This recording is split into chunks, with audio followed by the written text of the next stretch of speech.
तो बोला घर वालों ने 20 चप्पल मार के भगा दिया। मैंने कहा को? बोला मैंने कहा कि मुझे वृंदावन रहना है, वहीं रहना है, वहीं रह करके भजन करना है। वो पहले भी आया था तो मुझसे बोला, मैंने कहा नहीं, पहले घर वालों से आज्ञा लेके आओ। तो घर गया तो घर वालों ने तो बेचारे को आज्ञा दी नहीं, निकाल दिया घर से।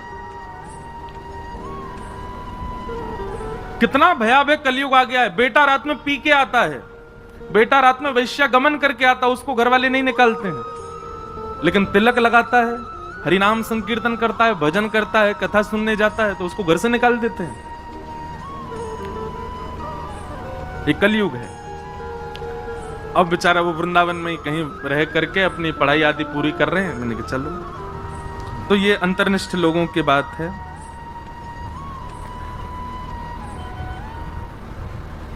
किन्हीं का भाव है कि गोविंद में हृदय अति लग रहा है, श्री राधा रानी में मन नहीं लग रहा, क्या करें? ठाकुर जी आपकी भक्ति से प्रसन्न नहीं है।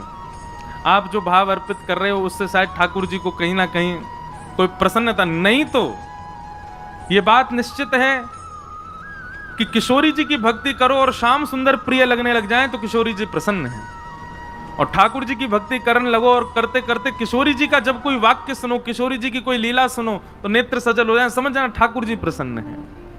हनुमान जी की भक्ति से यदि हनुमान जी प्रिय लगते हैं, राम जी प्रिय नहीं लगते, तो हनुमान जी प्रसन्न नहीं है आपसे। हनुमान चालीसा का पाठ करते करते करते राम जी से स्नेह हो जाए और राम राम जपते जपते जपते जपते श्री हनुमान जी प्रिय लगने लग जाएं। ये भक्ति का ये एक विपरीत स्वरूप होता है। आप जिसका भजन करो तो उसका प्रिय आपको प्रिय लगे।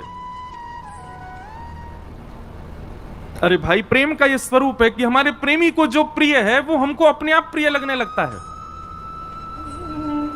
और यदि प्रेमी का प्रेमी प्रिय नहीं लग रहा है, इसका मतलब प्रेमी आपसे प्रसन्न नहीं है, इसीलिए वो अपने प्रेमी की चर्चा आपसे नहीं करता। अब जैसे आपका हमसे प्रेम है और मैं कहूं मुझे तो रसगुल्ला बहुत जोर को लगे, भैया रसगुल्ला ले आओ, गुलाब जामुन ले आओ, जो गोल गोल दिखे वाले कोई वैसे है नहीं, मैं ऐसे ही बोल रहा हूं।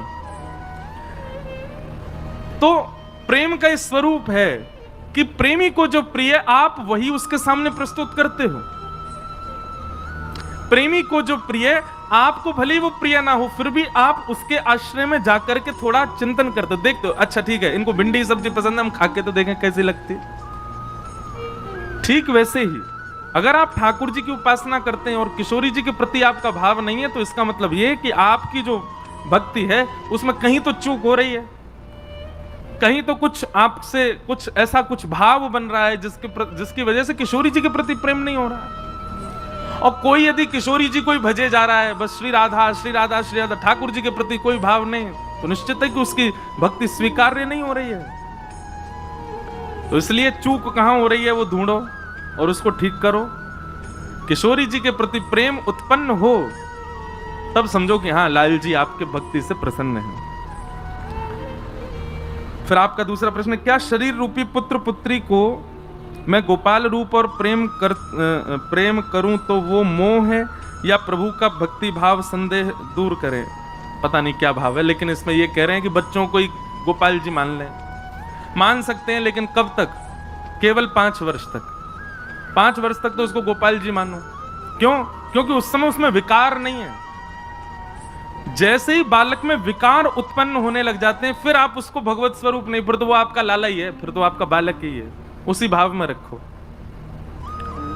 उसी भाव से उसको देखो। तो ये आज के प्रश्न हैं। फिर किन्हीं का प्रश्न है, मेरा यह प्रश्न है कि भगवान शिव पर भांग का प्रसाद लगाकर उसका सेवन उचित है? बिल्कुल उचित नहीं है। क्यों करना आपको? और प्रसाद लेना ही है तो फिर तिनका मात्र लो, वह नहीं कि हमारा झूमन लगे वाह को लेकर के आनंद में आगे बोले महादेव का प्रसाद है हमने ले लियो। फिर और जो महाकाल पर आदि आदि वस्तु प्रसाद रूप में चढ़ाते हैं नशा आदि की, वो सब लेना चाहिए? बिल्कुल नहीं लेना चाहिए। ये सब भाव आपको समझने चाहिए। ब्रज में आप लोग बैठे हैं, ठाकुर जी के ऊपर देखिए एक बात बहुत ध्यान से सुनिए। जिस किसी भी पदार्थ से आप अनकॉन्शियस होते हो, जिस किसी भी पदार्थ से आपकी बुद्धि विवेक शून्य होती है, आपकी जिह्वा अपना आपा खो देती है, आप अपने पैरों के वश में नहीं होते, सीधी बात, जिससे भी आप थोड़े नशे से में आ जाते हैं, वो वस्तु प्रसाद रूप में भी नहीं सेवन करनी। और कहीं कहीं विधान है उसके प्रसाद का, तो फिर उसको प्रणाम मात्र करो। दृष्टि से भी प्रसाद स्वीकार होता है। अब कहां है ये तो भगवान जाने, कहां कहां प्रसाद लगता है ऐसी चीजों का। पर भैया एक बात बोलें, अगर झूमना ही है, नशा करना ही है, तो भक्ति को करो। ये बाह्य पदार्थ को कहा करना। यदि आपको अनकॉन्शियस होना ही है तो ठाकुर जी की प्रेम की चर्चा सुनकर के है जाओ, ठाकुर जी की लीला सुनकर के है जाओ। ये सब बाह्य वस्तु पा करके अपने आप को आपे से बाहर करके वो पड़े हमारा दुल्लर तिल्लर, आंख खुल नहीं रही हैं, लाल लाल पड़ गए, बोल कछू रहे हैं, निकल कछू और रहे, चल कहीं रहे हैं, जा कहीं और रहे हैं। ऐसी ही ठीक सिचुएशन होती है भक्ति मार्ग में, वो करके देख लो। सांसारिक व्यसन और भगवान के नाम पे तो कभी भी नहीं। मैंने एक जगह कथा में कहा था कि महादेव के नाम पर जितने लोग नशा करते हैं, महादेव अपना त्रिशूल पहना रहे हैं, बोले मिलो बेटा काउ देना तुम मुझे, देखूंगा तुम्हें। महादेव का प्रसाद तो विष भी है, पी लो। महादेव तो वो भी धारण करते नीलकंठ। चलो हम आपको अनुमति दे रहे हैं, महादेव पर चढ़े हुए प्रसाद खूब पाओ, लेकिन शर्त है कि महादेव को तीसरा प्रसाद जो है का है विष, उसकी भी एक बूंद आपको चाटनी पड़ेगी। अगर आप वो कर सको तो फिर लो। कितना मतलब ये सोचो कि मानव किस स्थिति में पहुंच गया, अपने सुख के विचार के लिए कुछ भी कर सकता है भगवान का प्रसाद बना करके।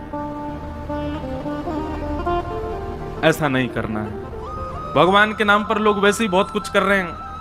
भगवान के नाम पर, लीलाओं के नाम पर, कथाओं के नाम पर, ब्रज के नाम पर, रास के नाम पर ना जाने क्या आधुनिकता जीवन में ला रहे हैं। भैया ये घनघोर पाप है, ऐसा कभी नहीं करना है। इसकी व्यासपीठ से हम तो अनुमति नहीं देते, बाकी आप जानो। बोलो वृंदावन बिहारी लाल की जय। आइए आज की पावन कथा में प्रवेश करें।